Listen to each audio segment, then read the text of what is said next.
So, because I'm actually out of town, I can't bring updated winning deck lists from this past weekend. However, I can bring more winning decks from last weekend that we didn't talk about, and I made sure that they're different in colors, deck types, stuff like that, just so we're not doing the same old, same dance, same song every single week. I try to change it up and mix it up a little bit. I know at times when we're talking about meta relevant stuff, it can get a little repetitive, and unfortunately that's because it's a little bit repetitive once the format kind of gets going. But being said, we do have 4 different decks this week from last week, so that means no purple steel and no blue green to talk about today, but we are going to still talk about a green deck, and it is going to be the more Moshamblin control amethyst emerald green deck. I did just do a video breaking down both this deck and the Brainiac deck, kind of where they rank with each other, and gave an example of each that you could use. So in here we do see on turn 1 we got that Flynn Rider and the Webby. I've already been very vocal about how much I love Flynn Rider. As far as new cards go, I absolutely love the Flynn Rider. Turn 2, there's no mistaking. I've been very vocal once again how much I love Go-Go as a card, and then Ursula in there as our other 2-cost card, all 4 of so far. Turn 3, then, this is where we start to get into the techie cards, the utility cards. So that's where we're starting to see the 4 odds going away. And the first one being Akella. He's an inkable 3-cost 2/5, and you can pay 1 ink to gain 1 strength. So 2/5, pay 1 to gain a strength, and it's not once per turn. So you can pay 4 ink, gain 4 strength. This is a 6/5 beater, and all of a sudden you just swing into stuff. So I do really like the Akella in there. It was not in my list personally, but I do really like it, especially when you have things like Cheshire Cat in there with a Bell-esque roll. Every time you put a card onto this card, it's boost 2. You can move up to 2 damage from one of your characters to opponent's chosen character. Also, a 3/4 stat line is once again very strong. In addition to that, you have the Lewis, obviously giving your opponent reckless, and then Prince Philip as our other 3-cost character. For that Prince Philip shift line, we're not playing ramp, if you will. I mean, you do have Webby in there for a pseudo ramp, but it's not like blue-green where you can just hard play Prince Philip consistently on turn 6. It's a little more work in this deck, so playing the smaller Prince Philip does make a lot more sense. This deck, I said, versus the Brainiac version, it has a better matchup into those earlier type threats into purple steel than Brainiac would. Brainiac can lose to purple steel and aggro a bit more than this deck. And I'm not saying this deck's insanely good into those matchups. I'm just saying when comparing it to Brainiac, it is in fact a little bit better. It does come out a little bit weaker against those more control decks. So there is obviously going to be give and take on everything we decide to do. But we are still playing a decent top end, and we got to get through the mid game of those 4 and 5 cost cards. Demona, a 4/6 Challenger 2, really nice utility card there.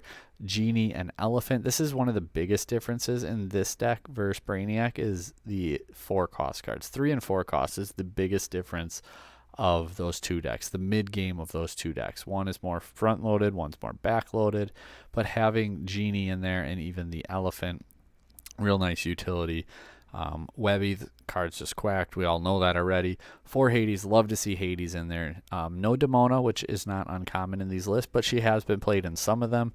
If you want to follow all that stuff, again, that video is up on the channel. Then having the Clarabelle, and I had someone say on that video that in this deck you need to play the small Clarabelle, and you can't play big Clarabelle without small Clarabelle. And normally I'd agree, but the growing trend is to not play small Clarabelle, but play the big Clarabelle. Getting to 7 early is much more consistent than getting to 9 early, so I do think there's a distinct difference there between like your Webby ramping you and your opponent ramping you with things. So I do understand it. I'm not saying you're wrong. I'm just saying that I do understand where you would want the shift Clarabelles in there. But it's overwhelmingly popular to not have any of the little Clarabelles. 3 Prince Philip, 4 Malicious, 4 Mother Knows Best, and 4 You're Welcome, rounding out that early board game control with those songs.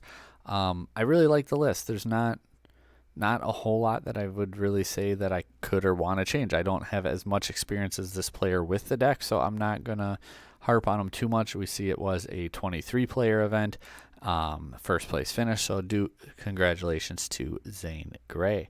We're going to move on then into the next one, and this one is going to be a dog deck. This is a deck I have a little more experience with. 322 players, CCQ, first place, iconic shorty shout outs. He must have watched the video when I said this deck is like low tier 2 at best, and I would not take it into any big event. Him and the other 3 who got top 16 and pretty much said, yeah, Inkall Gaming can shove it. This deck is a tier 1 deck, despite what you say. So I have to eat that crow. I called my shot, and apparently I was pretty far off on it. I missed far right. I missed pretty far right. But anyway, I love the deck still. Happy to see it doing well. I just honestly didn't expect it. I'm not going to lie. I really did not expect it. 4 Bobby, 4 Daisy, 4 of each lady, the 1 Merryweather, and 4 Webby Vanderquack. So Webby kind of replaces the Merryweather, right? Like very pretty much identical effect. So that makes sense there as far as how that goes. I'd say like, oh, why just the 1 Merryweather? But you're playing Webby, who can give you the strength anyway. And that's for your inkable lady, who then can quest for 3 if she has 3 strength. I mean, I guess Merryweather gives you 2, though. You don't have to pay for it. Like Webby, you don't pay for it, right? So Webby, the difference here is Webby, you go wider while still doing the same thing. So turn 1, you go lady. Then turn 2, you go Merryweather, triggers lady, trigger Merryweather, Merryweather, give lady +2, quest for 3. And then you have the 2 characters. With Webby, you go lady on 1, Webby on 2, which triggers lady and Webby. So then lady gets up to 1, lady gets up to 2. But you didn't have to pay an ink like you do with Merryweather. So then you get to play another 1-cost card, which then triggers lady again. And again, you get to 3 strength. So then you get to quest and go for 3, but you end up with 2 characters on board as opposed to the 1. So that's why we're seeing Webby seeing more play as opposed to the Merryweather, which makes 100% sense in my mind. You're trying to go wide, you're trying to go fast, you're trying to develop very quickly. That all being said, anyone who plays this deck knows that sometimes you actually hold up, wait a minute, and you don't just quest out all the time. Sometimes you pick your shot. And by pick your shot, I mean this deck is very notorious and good at putting 10 lore on board and then boom, boom, done. Game over. 2 turns, over. Go-Go is a great card to help close out those games. When you have things like Bobby and Tramp for the draw and the discard, Lilo, very, very strong. Also, some of these decks have been seeing the new 2-cost Scrooge as another draw discard, plus return to your hand when you would be challenged card getting put into some of these decks. Mowgli, depending on how it goes, hitting like a sudden scare can be, or not sudden scare, spooky sight can be it's always going to be very strong if you hit it. The problem is, do they have another non-character in hand that they're going to just pitch that anyway?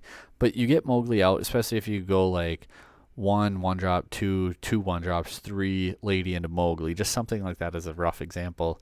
And if you see that they have the spooky sight, it's like, okay, you start figuring out how much do I put on board, how far ahead can I get, but what do I need to hold in my hand? It allows you to, even if you can't hit the spooky sight out of their hand, you still get the knowledge and can figure out how to best play it and be like, okay, but I'm also going to get 5 extra ink when I do it, so I can save more high cost cards. I can hard play like a lady, get multiple characters back, play them right away. So if I quest up to 13 and all of a sudden I can just put out, another 5 or 6 threatening immediately after the spooky sight and be in a very strong spot still that way. It offers some nice utility there for the Mowgli.